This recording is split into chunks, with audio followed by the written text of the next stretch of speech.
O planejamento patrimonial é um assunto que tem estado bastante em evidência, seja por causa da reforma tributária que está em andamento ou pela preocupação das pessoas com risco patrimonial. Eu sou o Felipe Stark, sócio do Schneider Stark Ruppel Advogados e vou falar um pouco sobre esse assunto no vídeo de hoje.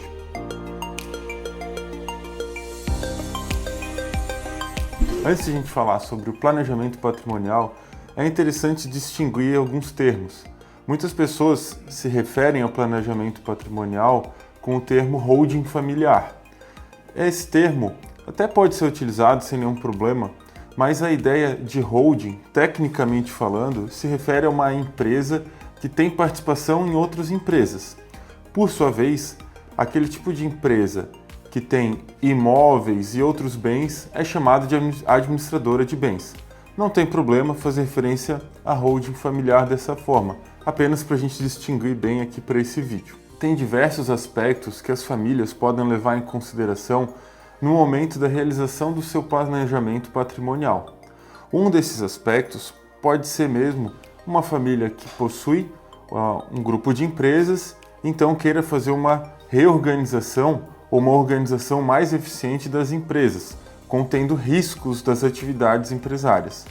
Por outro lado, o planejamento patrimonial também pode se dar por uma busca de mais eficiência tributária, ou seja, conseguir, de forma lícita, pagar menos tributos dentro das atividades e dos imóveis que essa família possua. Existe ainda o planejamento patrimonial voltado para a sucessão, que visa deixar o patrimônio organizado no momento do falecimento de um desses familiares. Vamos falar um pouquinho sobre cada um deles. O primeiro, a organização empresarial. Pode ser que ocorra aí sim a formação de holdings para tentar organizar a atividade empresarial de uma família. Imagina que uma família exerça diversas atividades. Ela tem uma atividade de mercado e ela possua também uma atividade de concessionária de carros. Dentro de uma holding empresarial, ou uma holding familiar, se assim preferir, é possível separar esses patrimônios voltados para cada tipo de empresa dentro de uma pessoa jurídica distinta e aí sim, de forma lícita, conter o risco patrimonial para a atividade de cada uma das empresas. É possível ainda, por exemplo, a constituição de uma nova empresa onde sejam alocados imóveis e outros bens, também para fazer com que o risco da atividade imobiliária fique dentro daquela pessoa jurídica específica e não espalhada por um grupo como um todo. O STJ e os nossos tribunais já consolidou o entendimento no sentido de que empresas diversas do mesmo grupo econômico não respondem por dívidas da outra, mesmo em momento de recuperação judicial.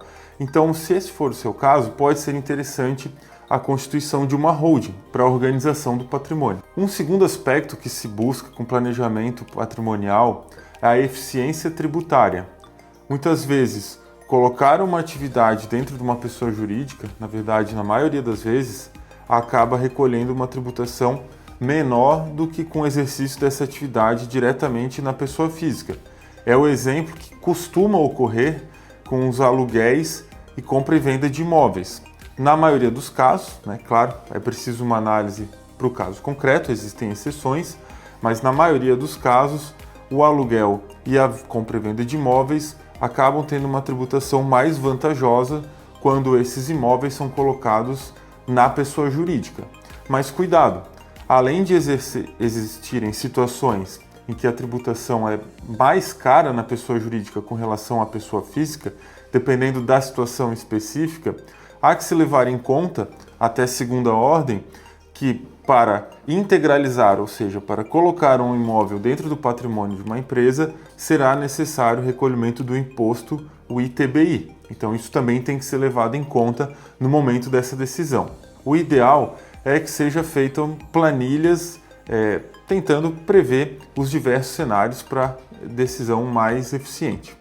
Um segundo aspecto seria a busca por mais eficiência tributária, porque, na maioria das vezes, exercer atividades empresariais ou mesmo fazer compra e venda de imóveis dentro da pessoa jurídica acaba sendo mais eficiente do que diretamente na pessoa física.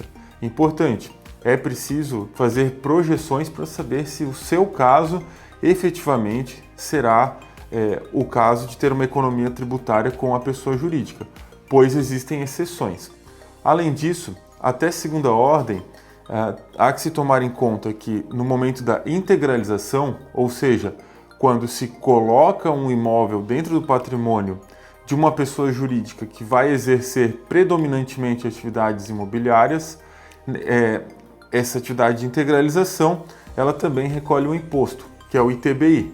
Então, por isso, é interessante fazer essas projeções antes de efetivamente realizar essas movimentações dentro de pessoas jurídicas. Por fim, a busca do planejamento patrimonial pode ter como objetivo, na verdade, um planejamento sucessório, ou seja, já deixar o patrimônio pronto para o momento do falecimento daquele ente familiar. Pode ser que isso ocorra através de uma constituição de uma holding ou de uma administradora de bens, facilitando a sucessão que não se dará mais através da sucessão de bens diretamente, mas sim de cotas e participação de empresas. E pode ser também que, através do planejamento sucessório, já se recolhe o imposto, ou pelo menos uma parte dele, o ITCMD, em vida, facilitando a vida dos outros entes no momento do falecimento. Além disso, outras ferramentas aqui podem ser utilizadas que vão evitar conflitos no futuro e facilitar essa realocação de bens, como, por exemplo, os testamentos, o seguro ou até mesmo a previdência privada. O planejamento patrimonial é um assunto bastante rico e com diversas variáveis. Não existe uma receita de bolo pronta, então cada caso é um caso. O interessante é consultar um profissional da sua confiança e entender qual é a melhor situação para os seus objetivos. Também deve-se levar em conta, como eu falei ao longo do vídeo, qual é a quantidade de imóveis que existe naquela família, se existe uma operação empresarial ou não, ou até mesmo se já existe essa vontade de resolver em vida algumas coisas, como por exemplo o ITCMD. Se tiver interesse em conhecer sobre esses assuntos e outros assuntos semelhantes, confira o nosso canal e nossas redes sociais. Até mais!